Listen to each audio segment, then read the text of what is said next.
ahí está grabando. Bueno, empezamos con la exégesis de Gálatas capítulo 6, versículo 1 al 10. Vamos a iniciar. Bueno, Pablo, haciendo como un resumen de lo que hemos visto. Pablo viene de habernos dicho en Gálatas capítulo 5, versículo 13 al 26, ¿verdad?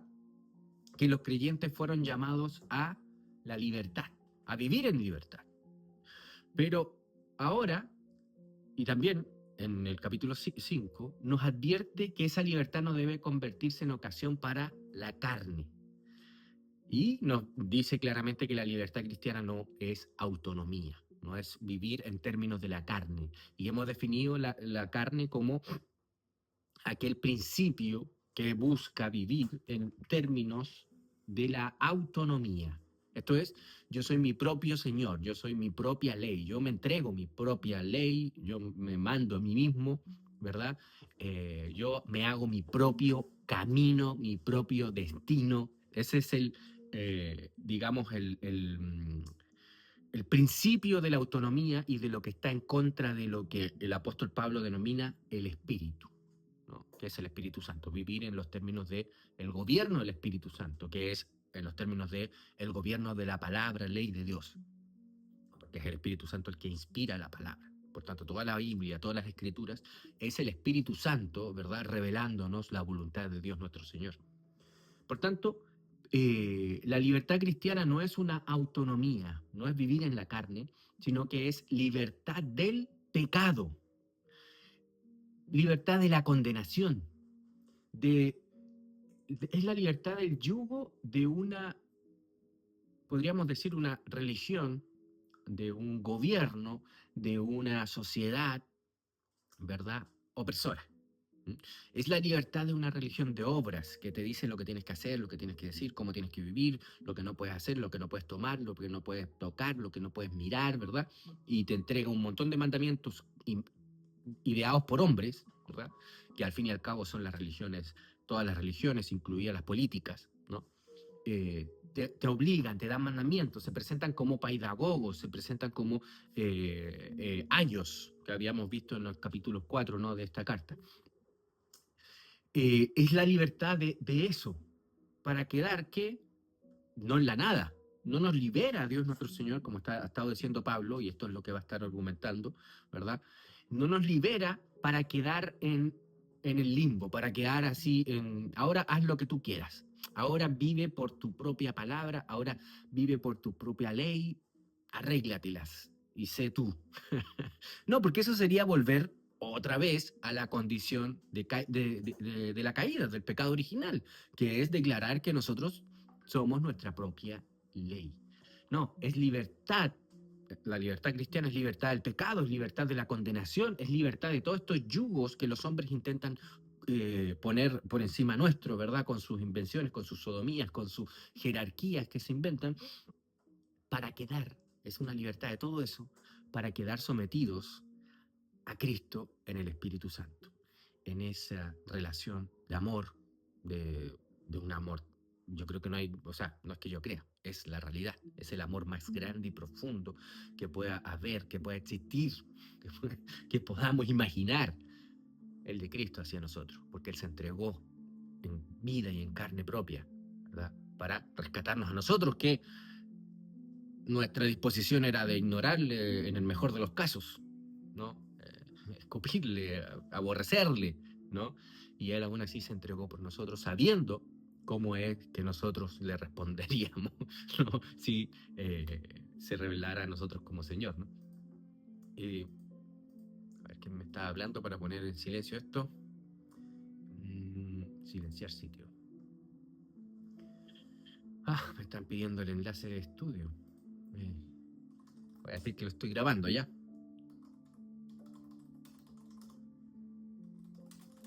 Ahí está, ya. Entonces, a ver, voy a enviar el link de Patreon para que les quede. Entonces, vamos a empezar con el primer versículo. El primer versículo. Versículo 1. Hermanos, si un hombre es sorprendido, y esta es una traducción que yo he hecho, digamos, ¿no? Para que se pueda entender de mejor manera lo que quiero decir. Si un hombre o alguno de ustedes es sorprendido, hombre quiere decir el género humano, ¿no? No necesariamente el macho, ¿ya? Si un hombre es sorprendido en flagrante violación o tropiezo de la ley, que es pecado, el concepto del pecado es eso, transgresión de la ley, vosotros, los que poseéis el espíritu y esperáis y operáis o trabajáis, ¿no? O vives o vivís bajo su estándar, bajo el estándar del Espíritu Santo, restaurad a tal persona en un espíritu de mansedumbre, vigilándote a ti mismo, no sea que tú también seas tentado. ¿Qué es lo que dice la Reina Valera? Para que comparemos.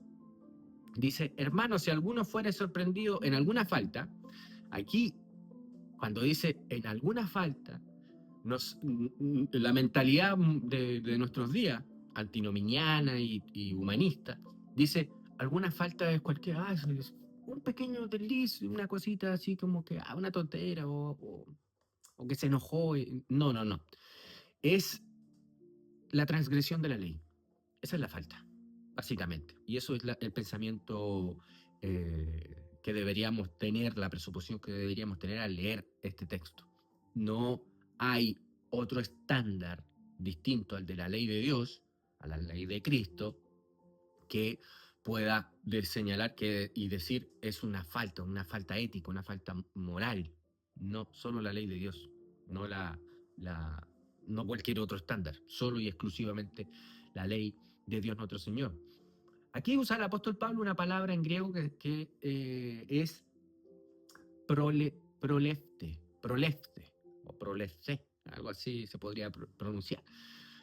Significa ser atrapado de improviso, sorprendido en el acto, caer en un pecado, pero no premeditado, no programado, no voy a preparar para pecar y voy a hacer todo preparado. No, no, no, cayó de manera, digamos, no voluntaria, no lo premeditó.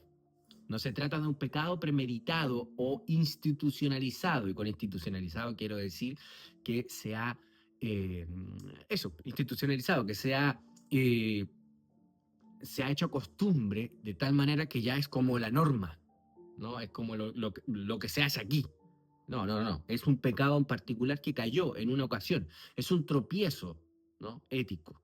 Pero es moral, es ético. O sea, es un pecado, pero es un tropiezo, ¿no? No es que es una costumbre, porque eso es distinto. Una cosa es vivir en el pecado y otra es muy distinta a caer en pecado, ¿ya? El cristiano no puede vivir en pecado, porque si tiene el Espíritu Santo y ha nacido de nuevo, vivir en pecado es imposible para él. No, no, no, no lo puede hacer. No.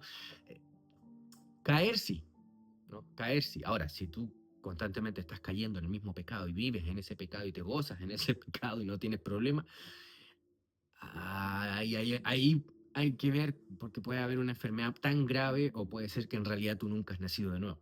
Puede ser, ¿no? Pero sí puedes caer en pecado, ¿verdad? Incluso en pecado grosero. Eso lo hemos visto en la historia bíblica, en lo que se nos revela en la Escritura. Ahí los cristianos pueden caer en pecados horrendos, ¿m? Pero no pueden vivir en pecados horrendos. Van a terminar arrepintiéndose, ¿no? Más temprano que tarde, ¿verdad? Porque es imposible que un hombre, una mujer que ha nacido de nuevo persevere en el pecado, porque de su ser, de su interior, no va a poder hacerlo. No hay, y el que es cristiano me entiende lo que quiero decir. ¿Sí? El que tiene el Espíritu de Dios en su ser. Otra palabra importante que usa el apóstol Pablo es la palabra paraptomatin en griego, que es lo que decíamos, un tropiezo, un desvío del camino recto de la ley por descuido o torpeza involuntaria. Sigue siendo una torpeza, sigue siendo una necedad y también sigue siendo un pecado, porque se quebranta la ley de Dios nuestro Señor en el acto, ¿verdad? Pero hay que hacer esa distinción a la que está haciendo el apóstol Pablo. Y por tanto, es crucial que distingamos entre paraptoma en griego, que es lo que está diciendo el apóstol Pablo, un desliz, una caída por debilidad o inadvertencia, y la parábasis, una transgresión legal deliberada, consciente, desafiante. que es, digamos, la rebelión, podríamos decir. Una rebelión es también un pecado, rebelión, pero es una rebelión consciente. Negarse a someterse al estándar de la ley de Dios y decir, no, ¿quién es Dios para decirme eso? O para ordenarme eso. Eso hay que distinguirlo de lleno.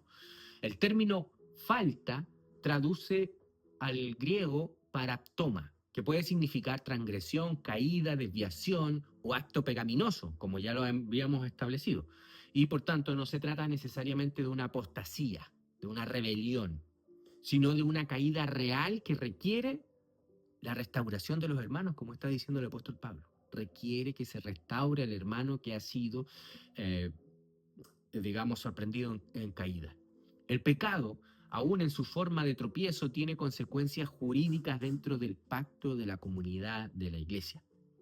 Sin embargo, debido a que no es una rebelión contumaz, debemos tener en cuenta eso, debido a que no es una rebelión, lo que ordena el apóstol Pablo aquí claramente es la restauración, la palabra en griego catartisete, ¿no?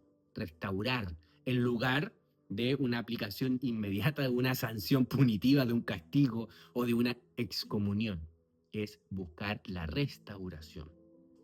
¿Y qué quiere decir la restauración? ¿No? Que se arrepienta, restituya, si es que ha hecho un daño al prójimo, lo restituya. Por supuesto que siempre va a ser un daño contra Dios nuestro Señor y por tanto la restitución está en Cristo, en el arrepentimiento, confesar el pecado y Cristo como nuestro abogado va a restituir el daño hecho, ¿no? Pero también si ha causado daño a su prójimo, a otro, también tiene que restituirlo. Es actuar, ¿no?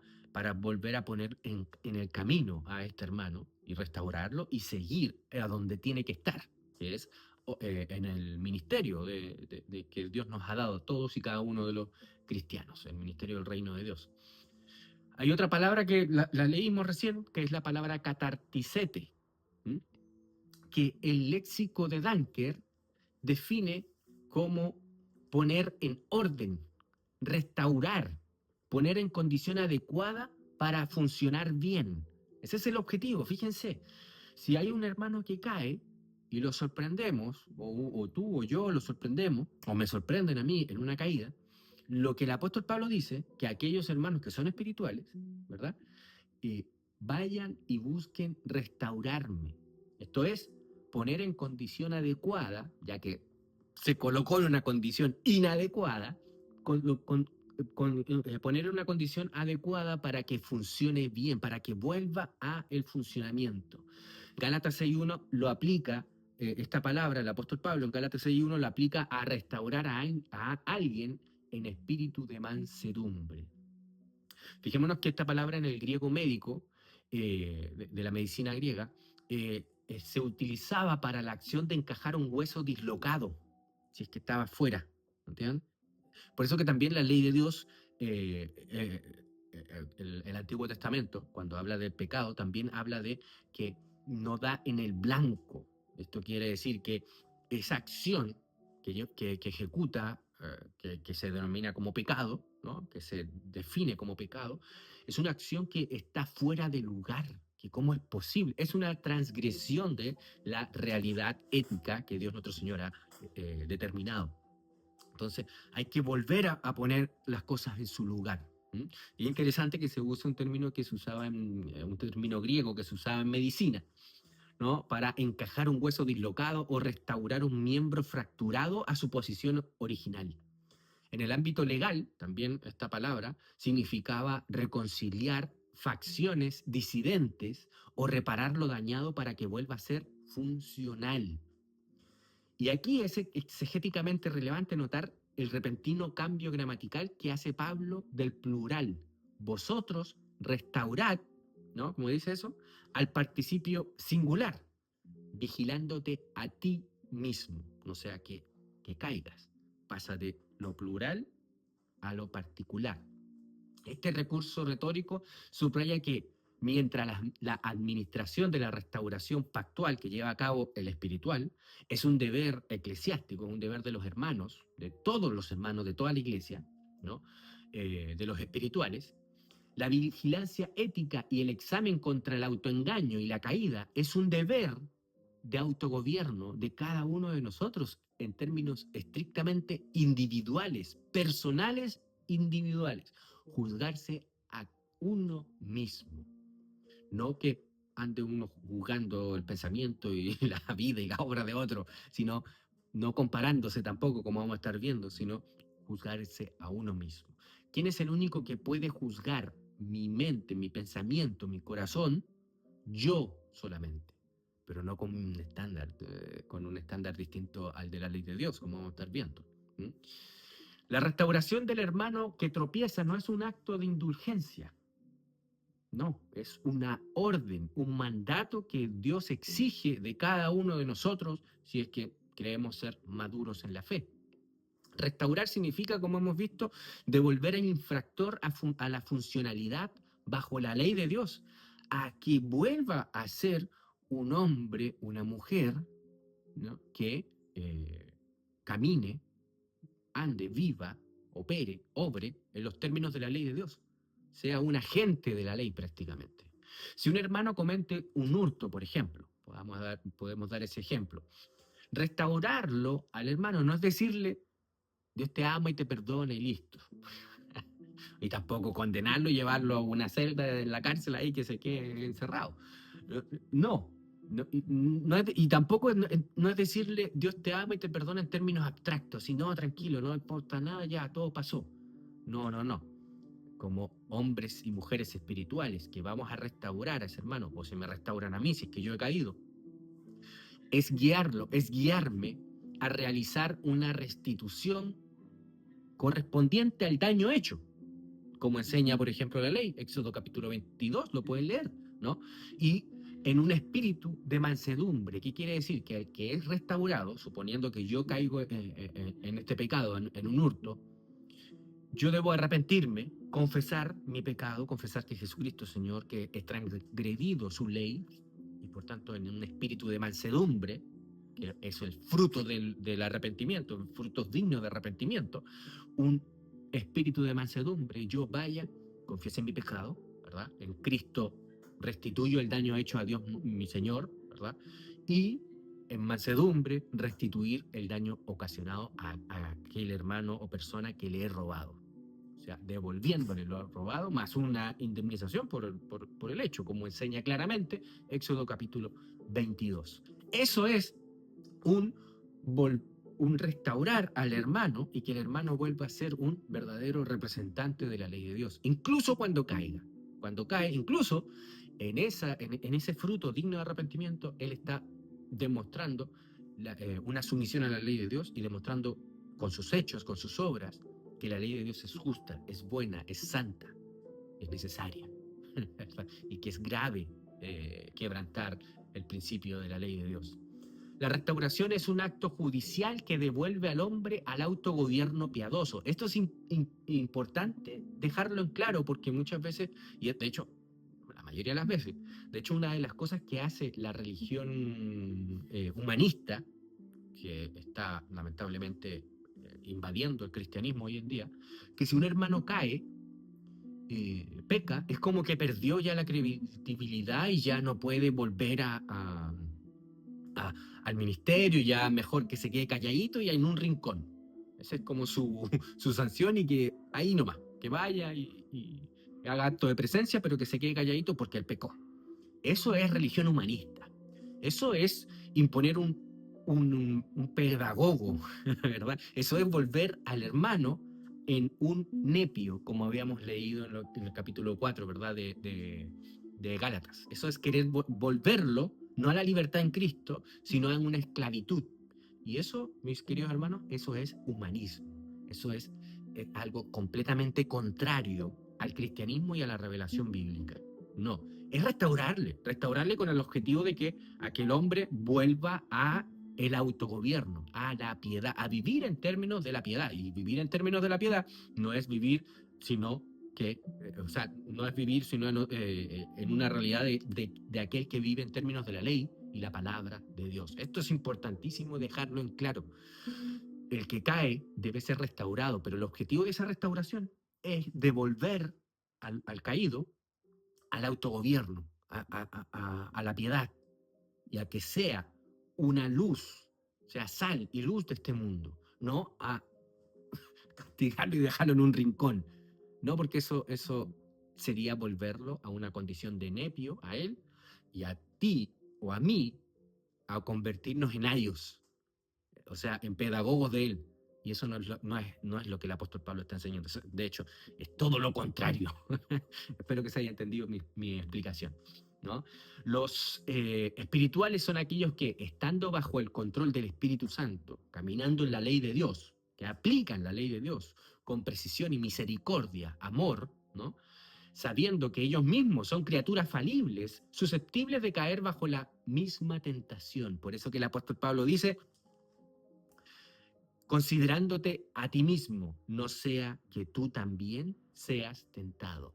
Aquellos que son maduros, que son espirituales, se deben considerar a sí mismos, de pensar, de decir, el hermano cayó, yo no soy mejor que él, puedo ser perfectamente él, ¿no? Por tanto, tengo que ir a restaurarle y buscarle, sostenerlo de la mano y decir, vamos, sigamos caminando, hermano, vamos. Y si puedes tú, después, si yo llego a caer el día de mañana, espero que tú me des la mano y me restaures también. Ese es el principio, no la religión humanista que el apóstol Pablo también va a tratar, que ya vamos a hablar, no voy a hacer spoiler todavía. Pablo dice que deben hacerlo ustedes los espirituales. Aquí espirituales no significa una élite carismática superior, ¿m? Sino aquellos que andan por el Espíritu, según Gálatas capítulo 5, versículos 16 al 25 que hemos visto, aquellos que cumplen la ley de Cristo. La evidencia de espiritualidad no es un cargo eclesiástico, no es que eres pastor, diácono o que llevas 10 años en la iglesia, que eres un miembro más antiguo que el otro hermano. No, no importa su antigüedad en la iglesia o mucho menos una jerarquía, sino que la evidencia de espiritualidad es el fruto del espíritu. ¿Y cuál es esa evidencia de que eres un hombre espiritual? Que vas a restaurar al hermano en mansedumbre hacia la ley de Dios, sabiendo, como dice el apóstol Pablo, considerándote a ti mismo, no sea que tú también seas tentado y estés en la condición de aquel hermano que cayó. Ese es el principio, ¿no? Por tanto, la evidencia de espiritualidad es el fruto del espíritu que te lleva a restaurar al hermano en amor, en paciencia, en benignidad, en fidelidad a la ley de Dios, en mansedumbre a Dios nuestro Señor y por supuesto en dominio propio. No es en una arrogancia y creerte superior que el otro hermano, se cayó, yo no he caído, sé que soy mejor, obviamente. Eso ya demuestra un fruto de la carne y de hecho tú ya estás tropezando en ese sentido. Versículo 2. Esta es la traducción que he hecho, ¿no? Digamos, la paráfrasis que he dado también es como traducción, me estoy guiando del griego. Dice, llevad mutuamente las cargas aplastantes los unos de los otros y de esta manera cumplid plenamente la ley de Cristo. Lo leo de nuevo, pero ahora de la Reina Valera. Dice, sobrellevad los unos las cargas de los otros y cumplid así la ley de Cristo. La palabra cargas debemos observarla en el griego. ¿Por qué? Porque hay otra traducción que hace la Reina Valera más adelante, que habla también, traduce como cargas. Pero son dos conceptos distintos que hay que distinguirlos y para poder entender con mayor profundidad lo que el apóstol Pablo está diciendo. En este versículo, el apóstol Pablo usa la palabra griega varé o vare, que puede ser traducida como carga pesada, abrumadora, que sobrepasan las fuerzas de un solo individuo y que por supuesto ese individuo no puede llevar, es demasiado, es aplastante. ¿Mm? Por ejemplo, una catástrofe en nuestros días, una catástrofe financiera. No sé, pasó algo, ya sea que por un error de esa persona, por malas decisiones o por una estafa, ¿verdad? Se metieron en su cuenta y le sacaron todo, etcétera, ¿no? Es una catástrofe financiera o una enfermedad dura, terminal, que requiere muchos costos, mucho cuidado, o una crisis judicial, etcétera. Miles de maneras de crisis que no pueden ser llevadas, ¿verdad? Por la persona sola, digamos, como individuo. ¿Mm? Además, el verbo bastelete implica cargar, soportar, que es el verbo que está usando el apóstol Pablo, ayudar a cargar, a soportar, a llevar. El léxico de Danker lo vincula esta palabra en el mismo Gálatas 6.2 que lo cita, con llevar las cargas unos de otros. Estas cargas aplastantes, tratar de todos llevarlas en comunidad. Y muestra que el verbo puede referirse a soportar aquello que es difícil e incluso opresivo. Esa es la idea. Estas cargas son pesos que una persona no debe cargar sola, debilidades, incluso tentaciones. Son cargas de múltiples factores que son difíciles de llevar. Sufrimientos, consecuencias de caídas, incluso si es que alguien cayó en pecado grave y siente culpa, siente mal, siente vergüenza, hay que impulsar a ese hermano para su restauración y que crea la promesa de que en Cristo tiene perdón, restauración y vuelve a la comunión y sostenerlo y llevarlo y hacerlo sentir a él como uno más de la familia y no como el que pecó y está ahí al rincón. Eso, por ejemplo, lo podemos ver en 2 Corintios, en el caso del hermano que estaba pecando con la mujer de su padre. Ustedes pueden ver en 1 Corintios 1 que el apóstol Pablo dice que cómo es posible que pase esto, y en 2 Corintios vemos que el hermano sí se arrepintió y estaba con una carga muy pesada, muy aplastante de arrepentimiento y de vergüenza. Y el apóstol pide a la iglesia, siguiendo este mismo principio, de que lo abracen, lo hagan sentir uno más y que ya ha sido perdonado y que ya ha sido restaurado y que los frutos dignos de arrepentimiento ya han sido mostrados. Que lo vuelvan al camino y que siga, que se restaure para que sea un agente más del reino de Dios nuestro Señor. En ese sentido, puede ser consecuencias de caídas, necesidades materiales también, que sean imposibles de que un individuo lo pueda llevar a cabo y que impliquen la destrucción de la misma familia, ¿no? Angustias familiares, responsabilidades demasiado pesadas. Esa es la idea. Pablo no está promoviendo o no está defendiendo una dependencia infantil. No es que tengamos nepios, tengamos gente irresponsable y que nosotros nos preocupamos de sus cargas. No, no, no. Sino que está sentando las bases de una comunidad de pacto. Hay pesos imposibles de cargar individualmente que pertenecen a la solidaridad del cuerpo. Y el cuerpo debe hacerse cargo, pero de manera libre y voluntaria, por supuesto. Aquí no hay una estructura jerárquica, no hay un Estado, no hay una policía obligando a todos y cada uno de los cristianos a que lleven cargas de otros. No, no, no. Esto debe ser el Espíritu Santo de manera centralizada, por decirlo así, colocando en cada uno de nosotros esa necesidad de apoyar al hermano que tiene una carga pesada. Y esto le puede pasar a un hermano, le puede pasar a usted o me puede pasar a mí. Por eso que esta es una forma de sistema de asistencia del reino de Dios en la nación que es la nación de Cristo, la nación cristiana, la nación de la iglesia. Otra palabra importante que leímos en el griego es bastasete, que es la de llevar, soportar, asumir. Esta ya la vimos, ¿no? Y la más importante en el griego, que dice el apóstol Pablo, nomos tou Christou, o sea, para hacer cumplir la ley de Cristo, sobrellevar los unos las cargas de los otros y cumplir así la ley de Cristo. Fijémonos que el antinominiano, o la visión antinominiana de la iglesia, que prácticamente es generalizada en nuestro tiempo, al leer esto, la ley de Cristo, afirma que esta declaración del apóstol Pablo es claramente un reemplazo del decálogo, un reemplazo de la ley de Moisés, y que ahora la ley de Cristo es distinta a la ley de Moisés, porque la ley de Moisés era dura, era mala, te castigaba, te mataba, y nunca iba a proponer un sistema o un mandamiento con tanto amor y con tanto cuidado, ¿verdad? Y que promoviera que amáramos a nuestro prójimo y le diéramos asistencia ante estas situaciones. Pero esto es un error grosero, un error cristológico, teológico, cristológico, grosero, ¿no? Feo, que revela obviamente que quien cree tal cosa tiene que arrepentirse, tiene que estudiar y no llegar y creer que se la sabe, que no sabe nada en realidad al declarar tal cosa, ¿no? También revela una ignorancia tremenda de la ley de Moisés, de la ley de Dios. Este error asume primero que nada, una discontinuidad en el carácter de Dios, porque la moral, la ética de la ley de Dios, de la ley de Moisés, la ley de Dios, nos revela el carácter santo de Dios ¿no? Y es una forma de revelarnos su santidad, la ley de Dios. O sea, y decir que ha sido abolida es creer o asumir que hay una discontinuidad en el carácter de Dios, que Dios cambia, que un día dice que esto es bueno y al otro día dice no, no es bueno, eso es malo. Cambio de opinión. Cristo mismo declaró que no vino a abrogar la ley, sino a darle su pleno cumplimiento. En Mateo capítulo 5, versículos 17 y 18, la idea es ponerlo en alto, quitarle toda la basura que los fariseos y la tradición de los ancianos le habían puesto, todo el polvo que tapaba la ley al fin y al cabo, y solo se veía el polvo de sus tradiciones y de sus mandamientos de hombres, ¿verdad? Que obstaculizaba la verdadera justicia.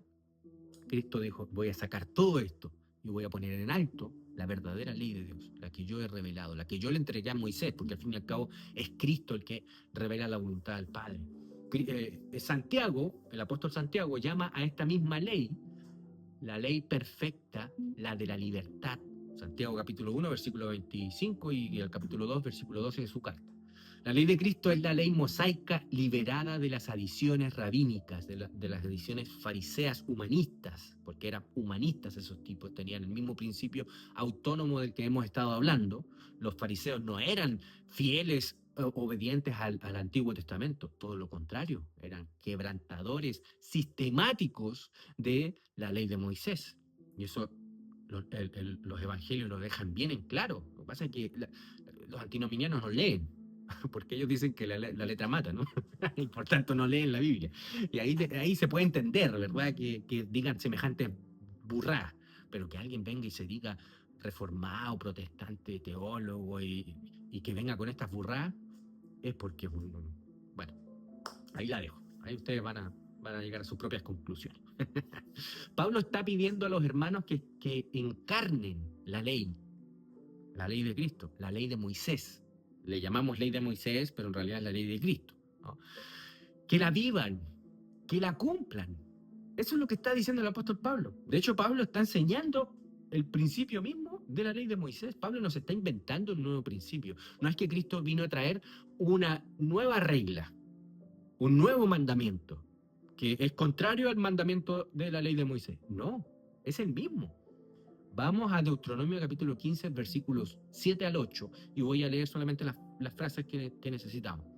Dice, cuando haya en medio de ti menesteroso de alguno de tus hermanos, necesitado, ¿verdad? Con alguna carga aplastante, no endurecerás tu corazón, sino que abrirás a él tu mano liberalmente. O sea, lo ayudarás, le apoyarás, le ayudarás a cargar con esa carga tan pesada y aplastante. Vuelvo a repetir, Deuteronomio, la ley, capítulo 15, versículos 7 al 8. Vaya a revisarlo usted. Vea que el apóstol Pablo está aplicando la ley de Dios y ordenando a los hermanos a que encarnen, cumplan la ley de Cristo, que es la ley de Moisés. El mandato de Pablo de llevar las cargas ajenas es la aplicación directa de la ley de asistencia al hermano necesitado en Deuteronomio, como ya hemos visto. La administración de la ayuda al pobre no se delega a una agencia central, a los pastores o diáconos de una corporación jerárquica, como si ellos tuvieran que administrarlo centralmente. Mucho menos lo va a delegar al Estado, porque bueno, en aquel entonces el apóstol Pablo cuando escribía esta carta no existía el Estado, no había Estado, había un imperio, que es otra cosa muy distinta.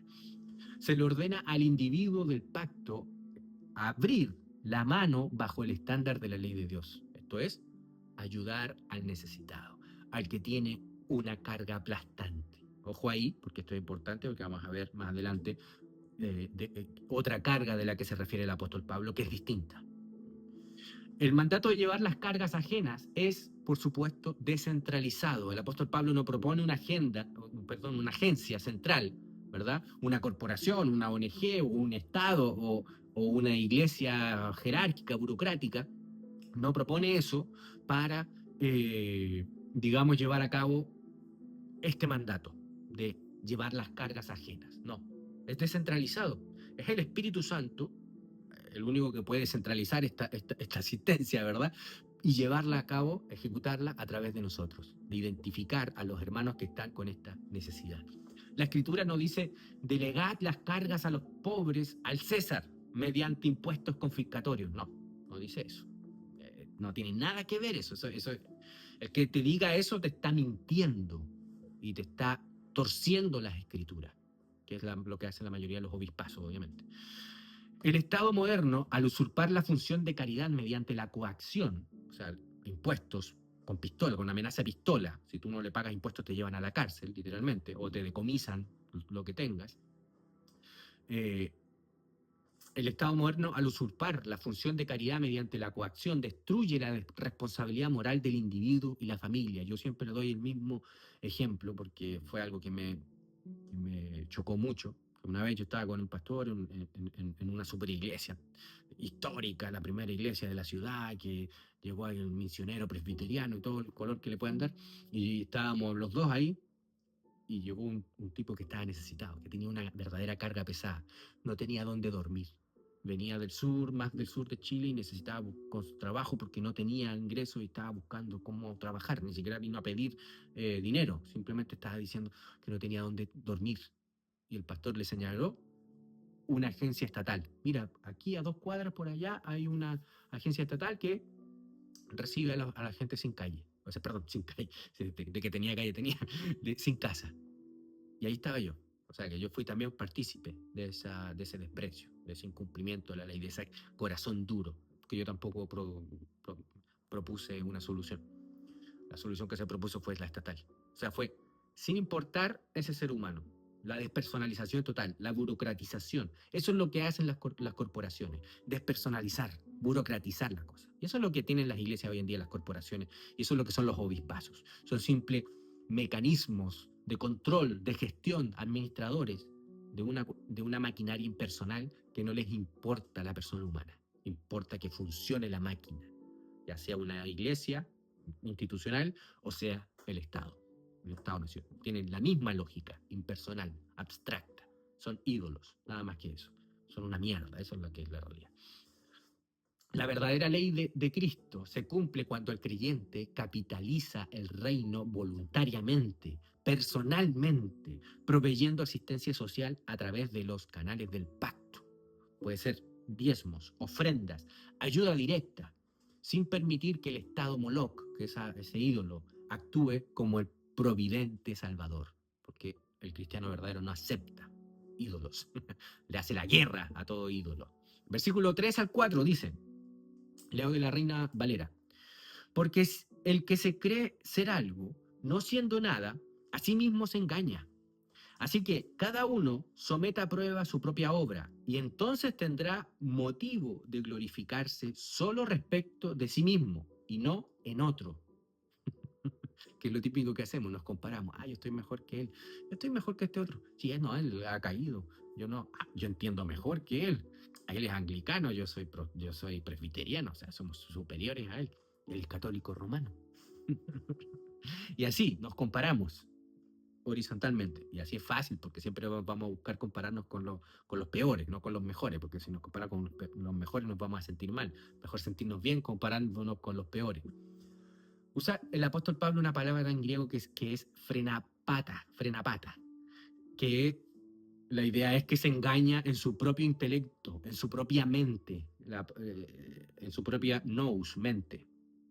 Es la presunción de la autonomía intelectual, de la autonomía no solamente intelectual, sino también autonomía en todo el ser de una persona. Lo cual, por supuesto, y como hemos ya discutido ampliamente, es el punto de partida de toda filosofía pagana y de la carne, la autonomía. Eso es el punto de partida del pecado original. Así es como se introdujo el pecado en este mundo. Hay otra palabra en griego interesante que usa el apóstol Pablo, que es la palabra dokimaceto, que es someter a examen, probar, auditar con rigor, cómo se prueba la pureza de los metales preciosos. ¿Y quién debe ejecutar eso? Cada uno de nosotros, con nuestra propia obra, con nuestra propia creencia, doctrina, pero con respecto a mí mismo, no con respecto a mi prójimo o a otro. Porque yo puedo, como dije, buscar a cualquier hermano pecador o a cualquier hermano que pueda esté un poco negro su historial y aplicando todo lo que hemos dicho que no debe aplicarse, sentirme mejor. ¿Por qué? Porque me comparo con el peor. El humanista, así, se evalúa a sí mismo en comparación con su prójimo. Y así convierte una ética relativista. Es relativo, depende con quién me comparo, relativo a él, relativo a este otro. En relación con él, yo soy mejor, en relación con este otro, soy 2 veces mejor, ¿no? Porque este otro es peor que este. ¿No? Y así nos comparamos, ¿no? Eh, o asumiendo también que su intelecto es la corte de apelación final. Otra idea, que mi forma de entender es listo, es la última, es la final. Eso es también una asunción, una presunción de autonomía mental, ¿no? Pablo exige una auditoría presuposicional. Cada hombre debe probar su obra bajo el estándar absoluto de la palabra, ley de Dios, no de lo que otra agencia o otro ser humano, ¿verdad?, enseñe. Solo entonces el hombre puede tener un gozo legítimo cuando comprueba que con sí mismo ha sido fiel a la palabra, ley de Dios, ha sido manso y la ha aplicado, pero respecto a sí mismo. Señor, soy mejor que ayer porque estoy cada vez más fiel y más entregado a tu palabra y buscando hacer el bien en términos de tu palabra. No en términos de estoy mejor porque lo he hecho mejor que el hermano que viene los domingos nomás. Yo vengo los jueves y los miércoles. Y además vengo tempranito para barrer la iglesia y creerse mejor por eso. Pablo exige, por tanto, una auditoría de cada uno de nosotros. Solo entonces el hombre puede tener un gozo legítimo cuando se prueba a sí mismo ante Dios, libre de soberbia comparativa y del autoengaño de la neutralidad, de creer de que estamos todos, o sea, ante Dios, yo no soy juzgado directamente, sino que soy juzgado comparativamente, creyendo en una especie de neutralidad. Porque el que cree ser algo, no siendo nada, a sí mismo se engaña, lo dice el apóstol Pablo. Y aquí Pablo está atacando el corazón del fariseísmo, la identidad construida por comparación. Soy justo porque el otro es injusto, porque hace eso y yo no lo hago. Soy justo porque el otro es así y yo no soy como él. Uf, me libré. El fariseo necesita al pecador visible para sentirse justo, a ese pecador que es obvio que peca, que lleva pecados obvios, ¿verdad? El evangélico necesita al progre para sentirse justo. El protestante necesita al papista para sentirse justo. ¿Se entiende lo que quiero decir, no? Todos estos dicen, Dios, te doy gracia porque no soy como los otros, comunistas, progres, gays, musulmanes, católicos o protestantes o al que quiera definir como que si fuese pecador y él es superior a él. Dios, te doy gracia porque no soy como los otros hombres, comunistas, progres, etcétera, ¿no? Aquí citando Lucas capítulo 18, versículo 11. Pablo dice, si crees que eres algo cuando no eres nada, estás engañándote a ti mismo. Esa es la idea. Versículo 5 dice, porque cada uno llevará su propia carga. Y aquí aparenta una contradicción en el texto, pero a ver, el apóstol Pablo nos dice que debemos llevar las cargas los unos sobre los otros en el versículo 4. Perdón, versículo 2. Sobrellevad los unos las cargas de los otros. Y de repente en el 5 me dice, porque cada uno llevará su propia carga. ¿Qué está pasando aquí? Aquí hay una contradicción.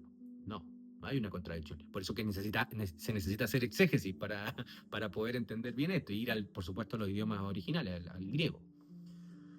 Hay una palabra que usa el apóstol Pablo, que es la palabra portion o fortion. Esta palabra se refiere a la carga normal que lleva un soldado en su marcha, en su mochila. En su mochila, su ración de campaña, su equipo individual de responsabilidad que debe cargar él solamente. A primera vista parece haber contradicciones. En el versículo 2 Pablo dice, lleven las cargas los unos de los otros. O sea, lleven las cargas de los otros. Y en el versículo 5 dice, cada uno llevará su propia carga. O sea, pareciera que está mal. Pero ese es el problema de la traducción. No es el problema de Pablo. El problema está en el que tradujo en la Reina Valera e hizo esta traducción, que no es lo mismo. debería haberse traducido de mejor manera, ¿no? No sé yo cómo se puede traducir de mejor manera, por supuesto, no quiero decir que yo pueda hacerlo mejor, pero que hay un problema ahí de traducción. Pablo usa conceptos distintos en el griego. Como hemos ya visto, en el versículo 2 habla de baré, cargas pesadas que requieren solidaridad, cargas que son abrumadoras, que no las puede sostener un individuo, que necesita de ayuda. En el versículo 5 usa la palabra griega portión, como hemos visto, que es carga propia, responsabilidad asignada, aquello que corresponde a cada uno llevar. El léxico de Dunker define el portion como carga o aquello que se lleva individualmente. Por tanto, en el versículo 5 se refiere a la propia carga por la cual uno debe responsabilizarse. Uno, en términos individuales, debe preocuparse en vez de compararse complacidamente con otros. Preocúpate de tu condición con Dios, tu condición ética y de pacto con Dios. Y no te andes comparando con otros para sentir complacencia, que estás mejor. No, porque puede que el otro esté peor, pero tú también estás mal ante Dios. Y eso eso no debería sentir complacencia en ese sentido. Todo lo contrario, están mal los dos. Por tanto, el versículo 2 nos manda a llevar las cargas, las crisis aplastantes que un hermano no puede llevar solo. Es la carga aplastante del hermano que debo ayudar a llevar. Y en el versículo 5 nos manda a llevar nuestro propio portion, nuestra propia carga, que es nuestra responsabilidad diaria, nuestra mayordomía, trabajo, ofrendas, ayuda y autogobierno. La responsabilidad personal ante Dios que no puedo delegar, que no puedo exigir que otro la cumpla. ¿Mm? Trabajar, ser responsable, ¿verdad? Y dar fruto. No puedo yo delegar eso a otra persona, ¿no? Eh, es como si alguien tiene que estudiar, está en la universidad, un niño, un joven, perdón, que está estudiando en la universidad y los padres están pagando la universidad. Su responsabilidad es estudiar y lograr, digamos, sacar la carrera. Si es que esa es su responsabilidad. Y no puede delegar eso. Hoy sí se está pudiendo, se le entrega a la inteligencia artificial que estudie y que haga el trabajo por él y lo delega.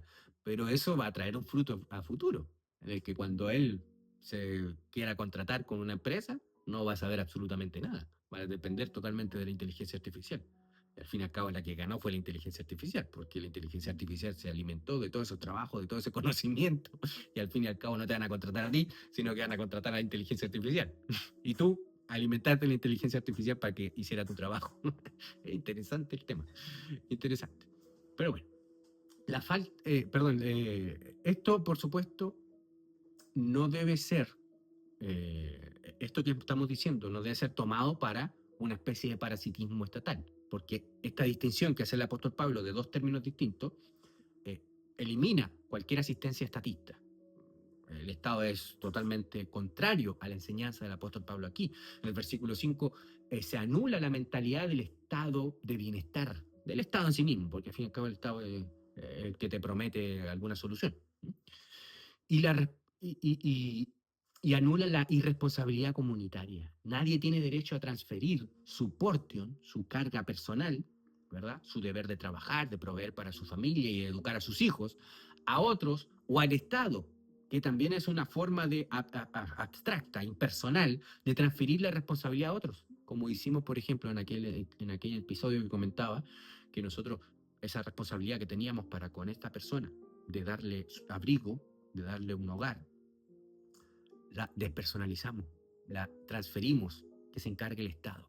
Y con ello obligamos a todos los chilenos a pagarle a él esa estadía en esa noche, cuando era nuestra responsabilidad. Cuando Dios en su providencia nos llevó a esa persona ahí para que nosotros revelemos el amor de Cristo a través de nuestras obras, a través de nuestra hospitalidad a esa persona. Y no lo hicimos. Siempre que me acuerdo de esto y me siento sucio, porque bueno, sé que el Señor me ha perdonado, sé que el Señor me ha limpiado, pero esa sensación de haberle fallado y siempre lo recuerdo, esa cara que tuvo él, la cara que con lo que nos miró, no fue una cara así como de rabia, como de, pero si para eso está, no, fue como de decepción. Él vino a buscar auxilio en Cristo, porque se supone que era la casa de Cristo ese lugar, y no la yo.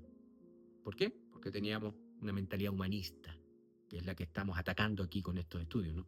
A ver si nos despojamos de toda esa carne y de toda esa autonomía que estamos lamentablemente viviendo hoy en día como iglesia. La comunidad cristiana no elimina la responsabilidad individual y la responsabilidad individual no elimina la comunión y la comunidad. Esto es importante. Y aquí aplicamos la teología trinitaria y el fundamento ontológico de toda la realidad, ¿verdad? La Trinidad, ¿m? Que no es más fundamental, digamos, eh, el colectivo que el individuo, ¿no? Y no es más importante el individuo que el colectivo y no es más importante el colectivo que el individuo. No, no, son ambos fundamentales y básicos en la realidad, así como lo es la Trinidad. Cristo es Dios en sí mismo, totalmente Dios, individualmente, ¿no? Y al mismo tiempo, Dios es las tres personas, Padre, Hijo y Espíritu Santo. ¿Mm? Cristo es exhaustivamente Dios en sí mismo. El Espíritu Santo es exhaustivamente Dios en sí mismo. Y Dios es tres personas, ¿no? Exhaustivamente, ¿no? No es más fundamental la unidad que la individualidad. Ese es el principio que estamos aplicando aquí. Ni el colectivismo ni el individualismo es la respuesta en la iglesia. Ni absorción del individuo en la masa, ni autonomía del individuo contra el cuerpo. La persona responde ante Dios, pero responde como miembro de una comunidad de pacto. Pablo dice que cada uno debe probar su propia obra. Ahí se aplica el principio fundamental de que somos individuos, ¿verdad? Personas, ¿no? Cada uno debe operar en términos de individuo, ¿no? Examinarse, poner a prueba nuestra obra. La ética cristiana no se basa en comparación con el hermano más débil para sentirse fuerte, sino en comparación ante Dios con mi propia obra. Esto anticipa, por supuesto, o digamos, presenta el principio de 2 Corintios capítulo 5, versículo 10. Todos compareceremos ante el tribunal de Cristo. Versículo 6, que dice, tengo una traducción mía, el que es enseñado en la palabra, haga partícipe de toda cosa buena al que le instruye.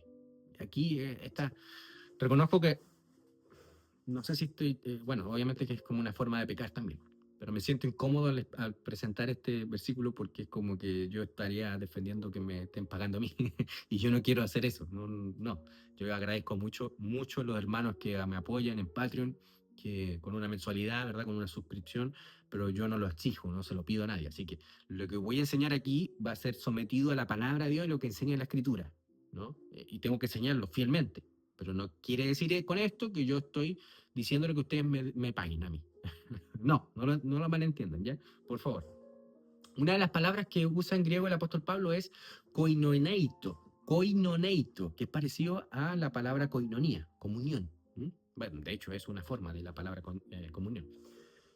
Significa tener parte, participar, compartir de forma recíproca, tener comunión en algo. El término posee un denso trasfondo comercial y de asociación societaria, tanto en el griego clásico como en el corpus paulino, o sea, en las cartas del apóstol Pablo, indicando una sociedad de aportación mutua de bienes y una sociedad comercial incluso, koinonía. Por ejemplo, en Filipenses capítulo 4, versículo 15. No debe entenderse como una limosna, como quien va pasando y escucha a un tipo con un violín y le da una limonita. No es eso. Es una, es un sistema integrado en el reino de Dios, que la iglesia debe encargarse del sustento de aquellos que se dedican a la enseñanza de la palabra de Dios. Es una forma de capitalizar, de capitalización mutua. El que enseña, entrega principios que son con los que se construye una vida cristiana de autogobierno y dominio propio y de avance en la vida. Y al mismo tiempo, el que es enseñado, ¿no? Comparte con el maestro todas las cosas buenas que puede hacer. O sea, perdón, todas las cosas buenas que puede tener. No necesariamente dinero a veces, no necesariamente, ¿no? Es un intercambio dinámico de capital en el mercado del reino de Dios, nuestro Señor, donde lo espiritual y lo material cooperan en un mismo pacto. Ya vamos a profundizar en esto, porque hay otra palabra que también necesito antes de pasar a una explicación más teológica. Una de las palabras es katekounti, que es el que instruye. catecúmeno el que es instruido, ¿no? El que instruye oralmente, de donde viene la palabra catequesis, o maestro de la palabra de Dios nuestro Señor, el que enseña la palabra. La enseñanza de la palabra genera una obligación moral de sostenimiento, y esto está clarísimo en las Escrituras, ¿no? Pero es una obligación dado el contexto, hay que hacer casuística. No le vamos a dar, por ejemplo, no me van a mantener a mí si yo trabajo. El apóstol Pablo tampoco lo exigió. El apóstol Pablo trabajaba. De hecho, él decía, para yo no incomodar a los hermanos, yo trabajaba y trabajaba haciendo tiendas. Pero él decía, tengo derecho, porque es un principio de la ley y Pablo no puede ir en contra de la ley, ni yo, ¿no? Aunque me pueda sentir incómodo enseñando este texto. Pero no podemos, si queremos ser fieles a la palabra de Dios, eh, reducir, o sea, ser mejores que la palabra de Dios. Supuestamente tener un mayor sabiduría que la palabra de Dios. No, no debería darnos ese sentimiento, ¿no? A pesar de que lo puedo sentir y puedo estar pecando incluso contra Dios en este preciso instante, ¿no? Y que el Señor me perdone por eso. El maestro, por tanto, comunica bienes espirituales. El enseñado comparte bienes materiales. Esto puede incomodar a muchos porque el cristianismo moderno, los evangélicos en nuestros días, suele separar artificialmente lo espiritual de lo material. Pero eso no es una visión bíblica, ¿no? De aquí no se separa. Pablo no lo hace. Para él, y por tanto para el Espíritu Santo, porque es el Espíritu Santo inspirando al apóstol Pablo en este texto, la piedad abarca también el bolsillo. ¿Nos gusta o no? Abarca el dinero. Un discípulo que dice amar la palabra, pero desprecia materialmente a quienes la enseñan, está sembrando una contradicción. Recordemos lo que hemos leído de la siembra, de la cosecha, en el mismo pasaje que el apóstol Pablo trata. Por supuesto, esto no autoriza el clericalismo parasitario, ni mucho menos el abuso pastoral. El pastor no tiene derecho a decir, tú me tienes que pagar. No, no, no. Esto es algo espontáneo, esto es algo voluntario, ¿verdad? Pablo no dice que el maestro puede explotar al rebaño y hacerse rico con el rebaño, como hacen los pastores de la prosperidad y no de la prosperidad. El mismo John MacArthur se me viene a la mente, o cualquier super obispazo estrella que se dice súper reformado. Se me viene a la mente mucho, y que ganan mucha plata y que tienen mucho, y que han explotado el rebaño. No, no, no, no. Dice que el enseñado debe compartir bienes con el que enseña fielmente la palabra. Esto es importante, el que enseña fielmente la palabra. Y eso lo debes juzgar tú. No, yo no puedo juzgarlo por ti. La obligación se funda en la enseñanza verdadera, real, no en un título, no en una jerarquía eclesiástica. No porque tú tengas un cargo, un contrato en una corporación eclesiástica, tú eres un maestro de la palabra. No, no, no, no. Ni tienes el derecho a exigir un pago. No, tú eres un contratado de una empresa que se hace pasar por iglesia, ¿verdad? Tú eres un simple ejecutivo de una empresa que tiene un sueldo, que eso es otra lógica, no tiene nada que ver con lo que estaba hablando el apóstol Pablo. La obligación se funda en la enseñanza real, no en un título o jerarquía eclesiástica. El obrero es digno de su salario. El farsante no es obrero. Es, es una plaga, es cizaña, ¿verdad? Con púlpito podría tener también. En el orden social de Dios, la educación y la instrucción no son monopolio de una corporación eclesiástica, ni de sus funcionarios, de sus ejecutivos. No, no, no. Mucho menos, por supuesto, mucho menos del Estado ni de ninguna burocracia centralizada. Ninguna. Pueden haber colegios, pueden haber instituciones, lo que quieran, pero no pueden poseer el monopolio de la educación. La familia y los maestros fieles al pacto tienen responsabilidad de instruir. El versículo 6 establece el principio económico de la educación del reino de Dios. El financiamiento descentralizado y voluntario. El estudiante debe sostener y capitalizar al maestro en todos los bienes que posea, ¿verdad? O en todas las necesidades que tenga. Quienes pagan impuestos para financiar el adoctrinamiento estatal pagano de sus hijos, pero niegan el sostenimiento de la palabra, de los maestros de la palabra de Dios, están sembrando algo y van a cosechar algo también. Ya vamos a estar viendo a qué me refiero. Pero, como les dije hace poco, hay que ver casuística. Por ejemplo, yo trabajo, yo tengo un trabajo, hago, digamos, dinero a través de un trabajo, entre comillas, secular, ¿no? Y por tanto, no necesito que me sustenten. Sí, considero a ver, ¿cómo lo digo? No es que tenga todas mis necesidades cubiertas y que sea prosperado, que sea millonario, no. Pero lo que quiero decir, hay que ver al caso, no necesito que me paguen un sueldo. Si pueden compartir conmigo, de verdad que se siente lindo, se siente hermoso cada mes recibir una ofrenda de un hermano, ¿verdad? Que me sirve para comprar libros, para hacer eh, todo lo que tenga que ver con el ministerio de la palabra de Dios que estoy teniendo. Es algo hermoso y se siente ese amor práctico eh, que pocas veces uno lo siente, ¿no? Cuando en términos pragmáticos, operativos, reales, materiales, te lo agradecen, se siente lindo, hermoso. Y no es de despreciar en absoluto, es muy valorable. Ese dinero que a lo mejor monetariamente uno lo podría comparar en términos relativos, es poco, para mí tiene un valor mucho mayor del sueldo que recibo digamos, de mi propio trabajo, ¿verdad? Porque, porque es algo hermoso, ¿no? Yo creo que los que son maestros de la palabra lo entenderán si es que han recibido alguna vez uno de estos tratos, o sea, una retribución por ello, voluntaria, no impuesta, no impuesta. Eh, es bello, pero hay que ver el caso. Porque, por ejemplo, si usted aprende a través de mi enseñanza y planea darme una ofrenda a mí, pero hay otro hermano que tiene necesidad verdadera, que no puede, que tiene una carga mayor, pues no me la dé a mí, désela a ese hermano. ¿Okay? En ese sentido, sería bueno, ¿no? Sería mejor. Y no estaría traicionando nada. No. ¿Se entiende lo que quiero decir? Si bien yo no es que sea millonario, tengo necesidades hartas, no sé, a los que me conocen más de cerca saben cuáles son todas las necesidades que tengo, pero que se entienda caso a caso, ¿no? Caso a caso. No es necesario, o sea, hay que juzgar, ser casuística, básicamente, ¿ya? Bueno, pasemos a los otros versículos que son menos difíciles para mí de exponer.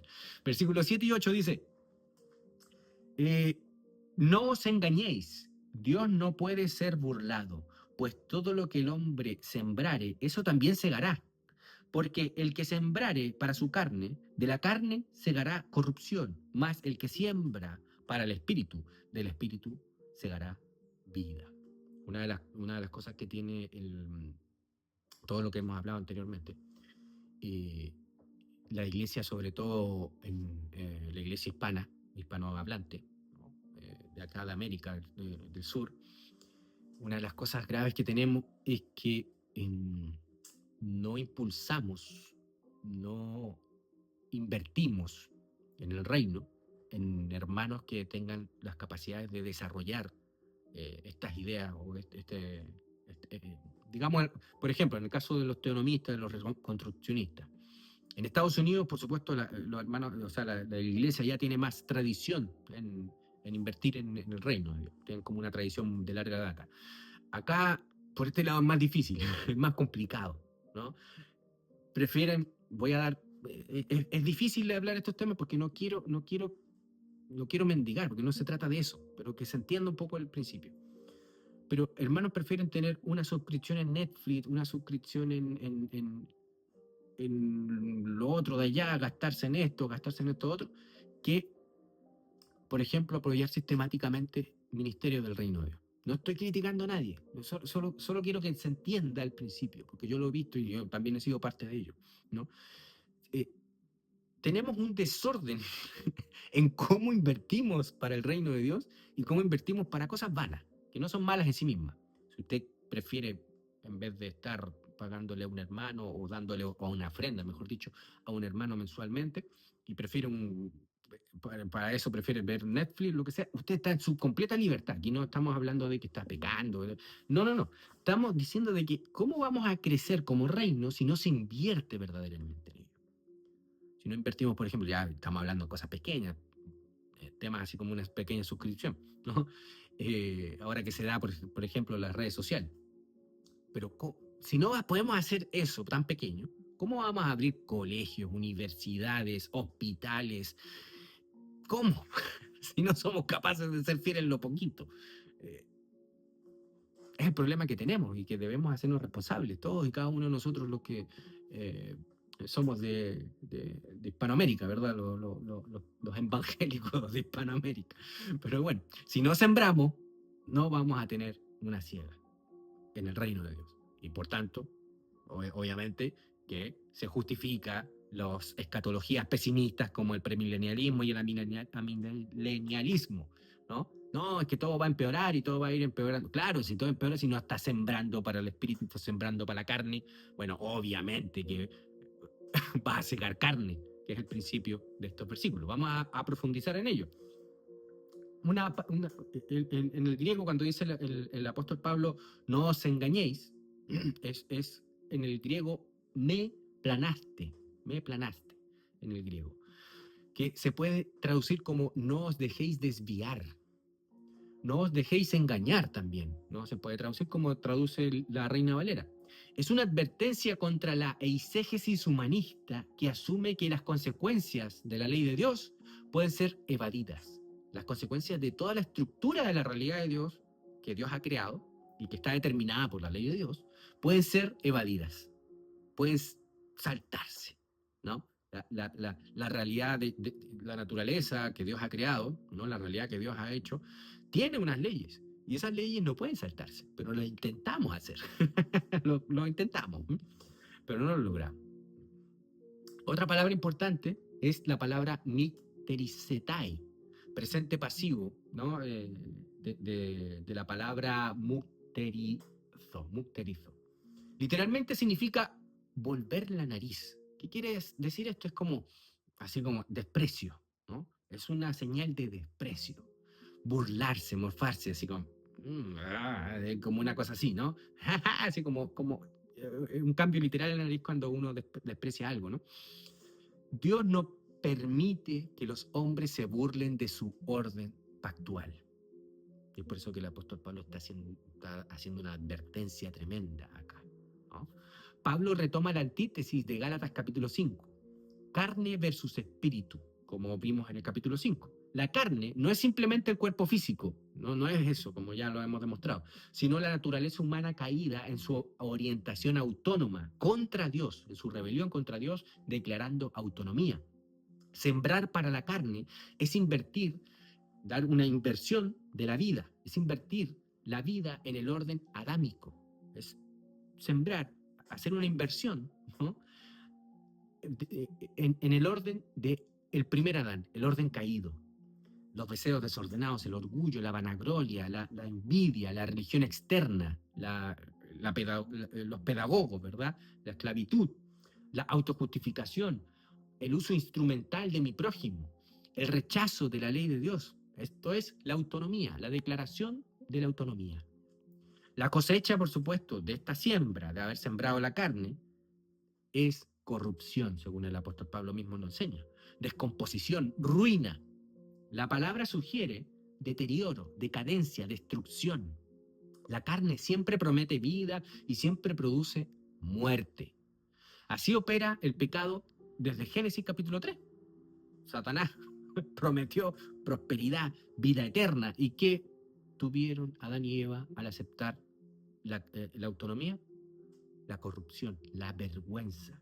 La carne siempre promete vida, prosperidad, pero produce muerte y decadencia. Así opera el pecado desde Génesis capítulo 3. Promete divinidad y entrega vergüenza. Promete autonomía y entrega esclavitud al pecado y a la carne. Promete libertad y entrega esclavitud y corrupción. El principio de la siembra y la cosecha es la ley del pacto aplicada a la historia, básicamente. El que siembra para su carne, esto es, el que siembra para la autonomía humana, las metodologías del hombre caído, el Estado, la política, la democracia, ¿verdad? El estatismo, todo lo que trae el humanismo, ¿no? La educación sin Dios, etc. Cosechará inevitablemente descomposición, corrupción, ruina, colapso económico y moral. Estos tipos que nos dicen que es el comunismo el que ha causado la decadencia en Chile, por ejemplo, los obispazos y los torpes que enseñan esto, que es el comunismo la causa de la decadencia en Chile, ellos están pensando desde la carne. Y para revertir esto, están sembrando carne. Hay que votar por la derecha. Hay que hacer toda una metodología autónoma. No no empezando en el principio de la ley de Dios, de la teonomía, de la dependencia de Dios nuestro Señor. No, empiezan con el principio del pecado, la carne, la autonomía. ¿Y qué van a obtener? Corrupción, decadencia. No pueden. Es el principio de la siembra y la cosecha. Es una ley universal que no puede ser evadida, que no puede ser superada. Por eso que estos pastores, estos obispazos, estos idiotas, porque son idiotas, que quieren enseñarte que para poder salir de la decadencia de nuestra cultura hay que votar la derecha, hay que promover a la derecha, hay que defender a los de derecha, a Donald Trump, a Casa, todos estos instrumentos de la carne. Todos ellos no conocen el Evangelio. Están trayendo un nuevo Evangelio. Son anatemas, siguiendo la enseñanza del apóstol Pablo, aplicando todo lo que el apóstol Pablo ha estado diciendo.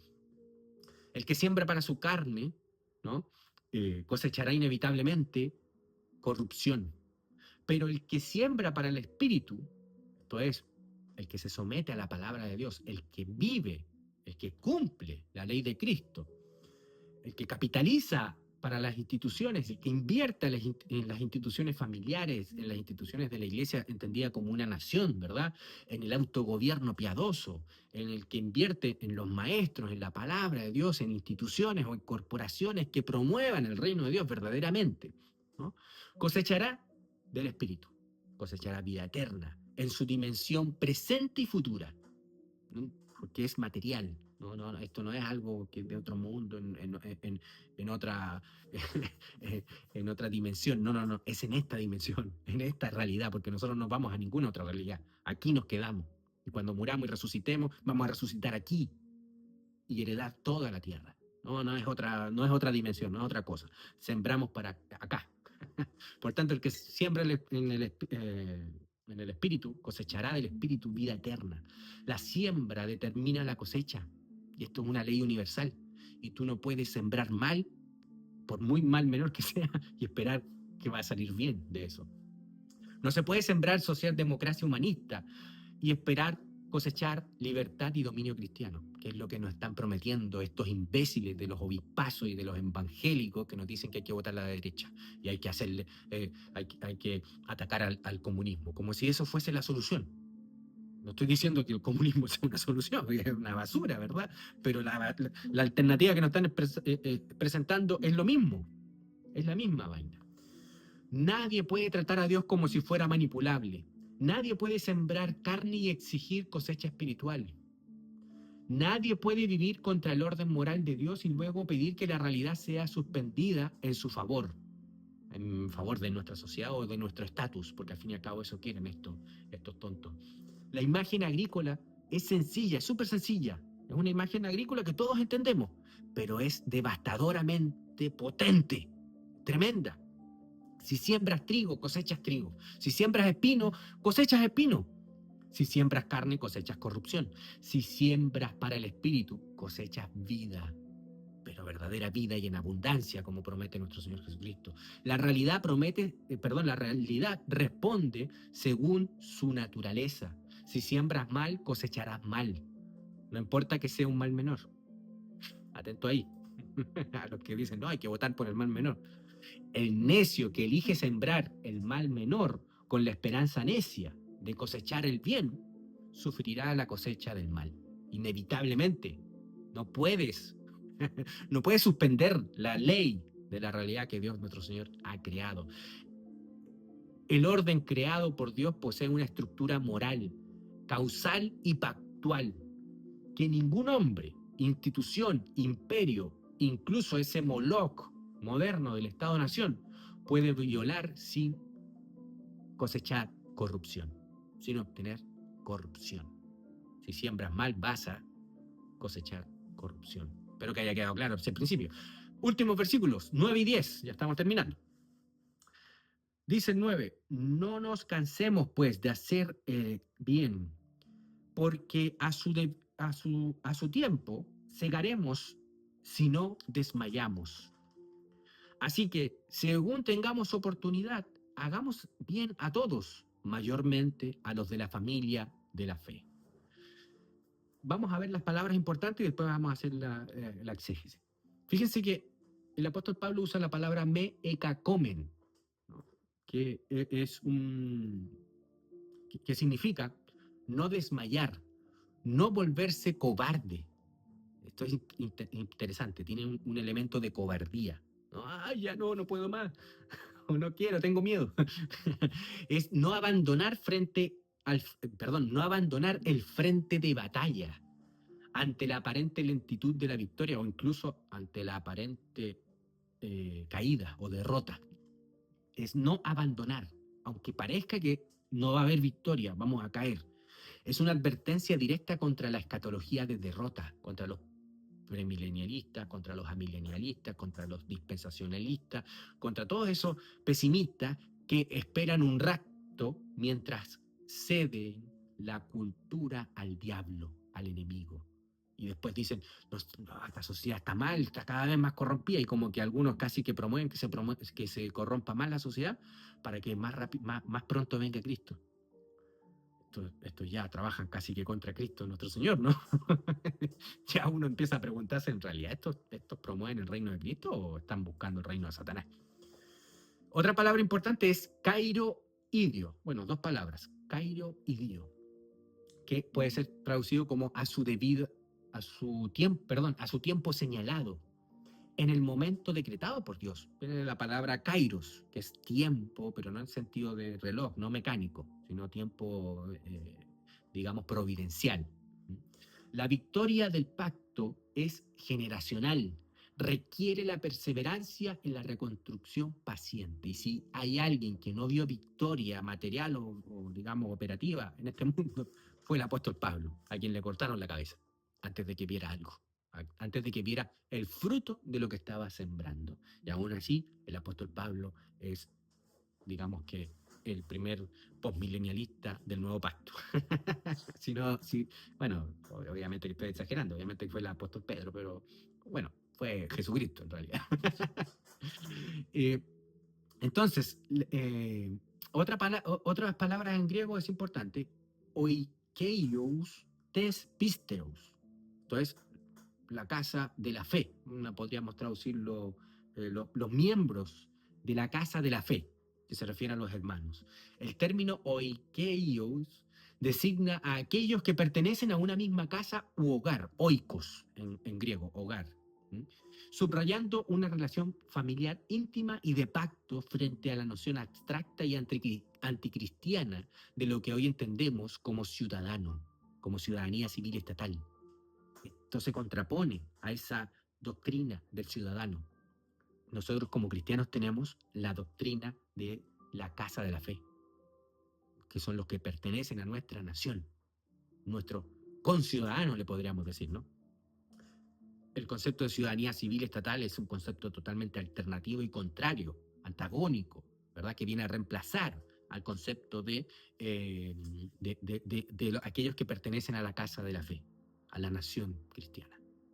Al punto que los frutos que tiene sembrar en esa doctrina pagana estatal de la ciudadanía, ¿verdad? Te lleva a despreciar al extranjero, a tu prójimo, incluso a tu hermano, al que pertenece a la casa de la fe, a quien tú deberías tener preferencia por él, antes de los demás, como vamos a ver, y lo vemos claramente en estos textos. Hay hermanos, bueno, que se dicen hermanos, yo no sé si lo son, porque los frutos dicen otra cosa, espero que se arrepientan y sea solamente una caída, hermanos que desprecian a sus propios hermanos solo porque no tienen un papelito o una autorización del Moloch estatal, y los llaman casi que pecadores, es más, los llaman ilegales andantes. Es como una bola de carne ilegal que andan caminando acá en este país, que no tienen permiso para estar acá. esos hermanos no cumplen la ley de Cristo, no tienen el amor de Cristo en estos momentos y deben arrepentirse, deben hacerlo y se debe denunciar a esos hermanos por la dureza de su corazón y por no apoyarlos en una carga tan dura que tiene su hermano, que es la de tener que venir como extranjero. Y la escritura habla mucho de eso, del extranjero que es vulnerable en tierra ajena. Y estos hermanos promueven el nacionalismo. Que hermanos, no sé si llamarles hermanos, por lo menos queda en la duda. A lo más suave queda en la duda. Yo no sé si son hermanos, porque no puedo encontrar un verdadero cristiano que tenga tanta dureza de corazón. Tienen que arrepentirse para, para que yo los acepte como hermanos, en realidad. No que yo les llame hermanos, en realidad, porque una dureza de corazón tan patente no revela un corazón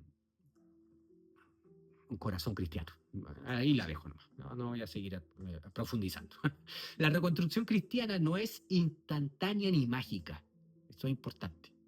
La restauración de todas las cosas, de todo el orden mundial, bajo la ley de Cristo, no es instantánea. Llevamos 2000 años avanzando en esto.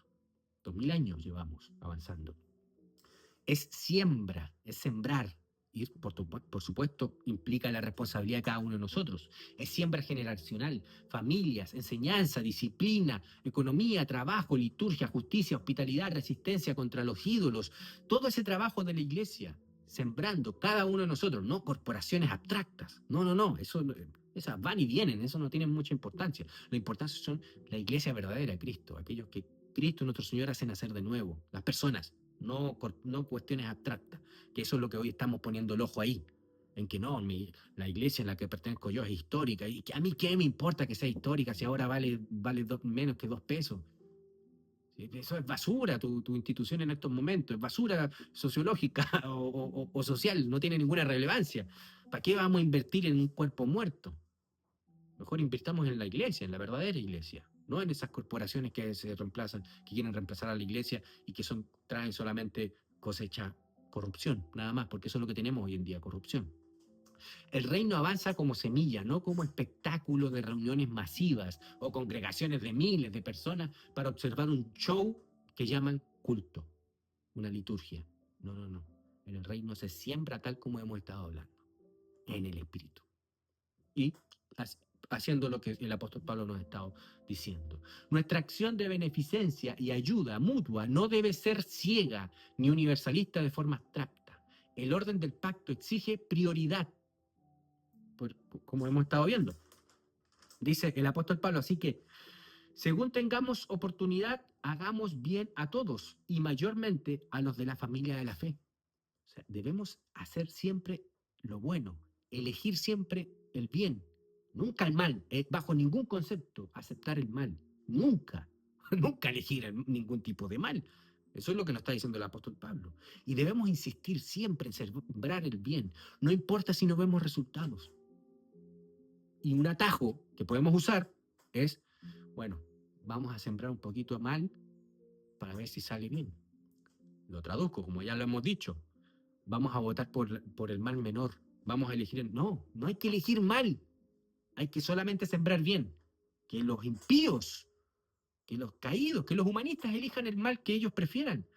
Pero nosotros nunca vamos a elegir el mal, si es que verdaderamente nos decimos cristianos. Y este es el mandato del apóstol Pablo claramente, el mandato del Espíritu Santo, el mandato de las Escrituras.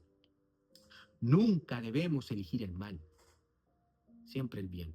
Y cuando tengamos oportunidad, esto es, cuando la providencia de Dios nuestro Señor nos coloque en una situación, en un momento, en un lugar específico, donde se necesite hacer el bien, hagámoslo. Situacional, casuística, pragmático, no algo abstracto. El orden del pacto exige prioridad. Primero los de la casa de la fe, la familia del pacto. La iglesia local y las redes de familias cristianas deben constituirse en el sistema de seguridad social del reino de Dios. Dejemos de delegar esto a los humanistas. ¿Cómo es posible que le digamos al mundo que Cristo no nos da una asistencia? Que necesitamos a ateos, a paganos, a hombres anticristianos, para que podamos tener asistencia en la iglesia. ¿Cómo es posible que le entreguemos ese mensaje al mundo? Es horrendo, es ridículo. O sea, somos ateos básicamente, solo que decimos ser cristianos. La iglesia local y las redes de familias cristianas deben constituirse en el sistema de seguridad del reino de Dios, nuestro Señor, haciendo que el sistema estatal de beneficencia, basado en el robo de impuestos, en la injusticia, ese sistema estatal, todo el sistema estatal de todo el mundo, de todos los países del mundo que tienen Estado, se basan en el robo, se basan en quebrantar la ley de Dios, en los impuestos. Que esa obra de la iglesia, cuando empieza a hacerla, va a hacer que el Estado y su sistema de beneficencia quede obsoleto por el testimonio de nuestra eficiencia y amor de pacto para con todos, primeramente para con los de la fe, para con los de nuestra nación y también para los demás. Es amplio, pero obviamente hay prioridad, pero no se le niega a los demás. ¿Qué es lo que nos enseñan los humanistas estatales? Que cristianos están involucrados en esto, y yo he leído cristianos, que el Estado debe ser, y esto es lo que dice el presidente actual de Chile, Kast, ¿no? Que el Estado debe proteger a los chilenos, no a los extranjeros. Ese es un sistema satánico, no es amplio, no es una asistencia al prójimo, no ve al prójimo como un ser humano, al extranjero, lo ve como otra cosa, no es chileno, eso no es cristiano. Y votar por esas cosas es sembrar el mal, y vas a cosechar mal, por muy idiota que pienses que vas a tener algún bien al sembrar el mal. Deja de ser un imbécil, yo lo fui, y dejé de serlo, gracias a Dios, y por la misericordia, no es que sea mejor que los otros hermanos, pero hay que dejar de serlo. Si uno es imbécil, bueno, pues yo muchas veces digo de distintas maneras y de todos colores de imbécil, pero hay que mejorar, hay que arrepentirse, hay que dejar de serlo. Por favor, ¿no? Por el bien de nuestros hermanos. Dejemos de ser una manga de idiotas. Entonces, fijémonos que el apóstol Pablo no está haciendo una enseñanza nueva. Esto es el antiguo pacto, esto es el Antiguo Testamento. Esto está, mejor dicho, no estaba, está en las escrituras del Antiguo Testamento. Oseas capítulo 8, versículo 7, porque sembraron viento y torbellino segarán. La ley que el apóstol Pablo está citando es la ley que establece el Antiguo Testamento. Proverbios capítulo 22, versículo 8, el que sembrar iniquidad, iniquidad segará. El que siempre mal, mal va a tener. No existe la posibilidad de sembrar mal menor y que ese mal menor se convierta en bien menor. No se puede, no se puede. Pablo no está inventando un principio nuevo, está citando la teología del pacto de los profetas y de la sabiduría de la ley. Proverbios, ¿no? Las sanciones de Dios son ineludibles en la historia. El colapso de las economías estatistas que estamos viendo en muchos lugares hoy día es la cosecha inevitable de haber sembrado el humanismo y la planificación estatal. Y los cristianos lo han sembrado, lamentablemente, con la enseñanza de los obispazos, entre ellos todos los obispazos, todos. Son excepciones las que hay, las excepciones confirman la regla simplemente. La regla es que todos los obispazos están enseñando humanismo, la vía humanista, creyendo que pueden sembrar mal y cosechar bien. No se puede. Termino con esto, mis hermanos. Con todos los versículos que hemos leído, todos siguen una lógica de pacto, como hemos estado viendo. Estos 10 versículos que vemos se desarrollan bajo una lógica del pacto y de la nación, del reino de Cristo. La comunidad cristiana no es una asociación casi que de dominguera, ¿verdad? No es un club de Toby, no es un club de ping-pong, ¿no? Ni tampoco es una ONG religiosa, no, porque las ONG tienen como presuposición los estados. No es una ONG, ni una audiencia de consumidores espirituales. Es una casa, una nación, una familia, un cuerpo, un reino bajo Cristo. Es lo que revela la Escritura. No me lo invento yo. No lo estoy inventando. La Escritura lo dice. Por eso tenemos deberes si somos pertenecientes a este reino, a esta nación. El hermano caído debe ser restaurado. ¿Para qué? para que luego Él tenga capacidad de restaurar a otros hermanos y así nos apoyemos unos a otros y avance el reino. No neutralizarlo. Si Él cayó y nosotros le identificamos que cae, no podemos hacer que se neutralice y se quede ahí en un rincón para siempre. No, debe ser restaurado para que vuelva y sea una fuerza, parte de la fuerza del reino de Dios en el avance de este reino. No podemos neutralizarlo. El que está cargado bajo una carga abrumadora, ¿no? Debe ser ayudado y sostenido por todos nosotros. Tenemos esa responsabilidad. Y en el momento que veamos la oportunidad de hacerlo, cuando se dé la ocasión, como lo enseña el apóstol Pablo, hagamos el bien, sembremos. ¿Mm? El apóstol Pablo aplicando la ley de Dios. El orgulloso debe humillarse. No debemos creernos mejores que otros ni compararnos con otros. Solo compararnos con Cristo y con su ley. Y si más o menos vamos bien, gracias Señor por tu gracia y por tu misericordia, por eso estoy donde estoy. Porque tú me has puesto aquí. Ayúdame a avanzar y a ser inspiración y ayuda y apoyo y hacer crecer a otros en tu misericordia, si es que puedo hacerlo, ¿no?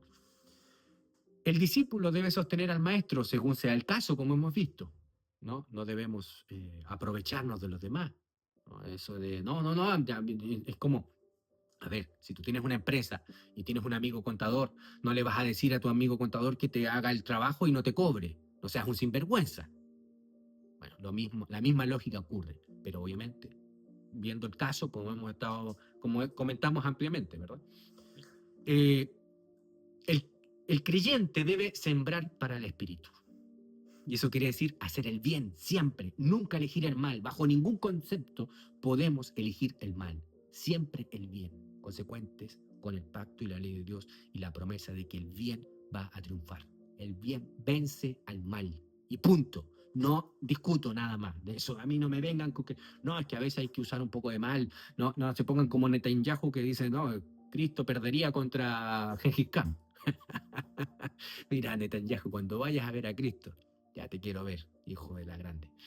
El creyente debe sembrar para el espíritu, siempre haciendo el bien.